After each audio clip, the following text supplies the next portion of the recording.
Microsoft এক্সেলে আপনি কাজ করছেন, কিন্তু আপনি জানেন না মাইক্রোসফট এক্সেলের সবগুলো ওয়ার্কশিট কিভাবে একসাথে প্রিন্ট করবেন।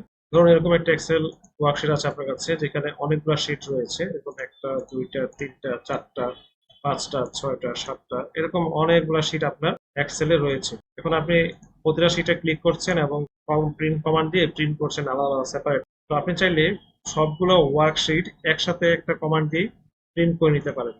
সেটা কিভাবে করবেন? তো এটা করতে আপনার যে কোনো শিটে থাকেন কোনো সমস্যা নেই, জাস্ট কন্ট্রোল পি প্রেস করবেন। দেন এখানে আপনার প্রিন্টার চুজ করবেন, যে প্রিন্টার দিয়ে আপনি প্রিন্ট করবেন। নিচের দিকে সেটিংস এর মধ্যে দেখুন এখানে print active sheet, print entire workbook, print selection, এখানে তিনটা অপশন আছে।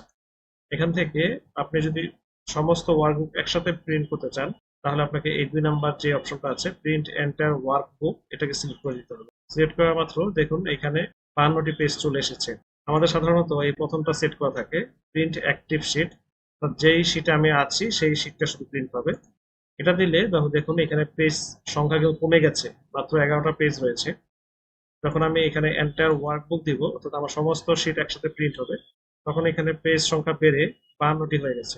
এভাবে আমরা একটি এমএস এক্সেল ফাইলে সমস্ত ওয়ার্কশিট চাইলে একসাথে প্রিন্ট করে দিতে পারি।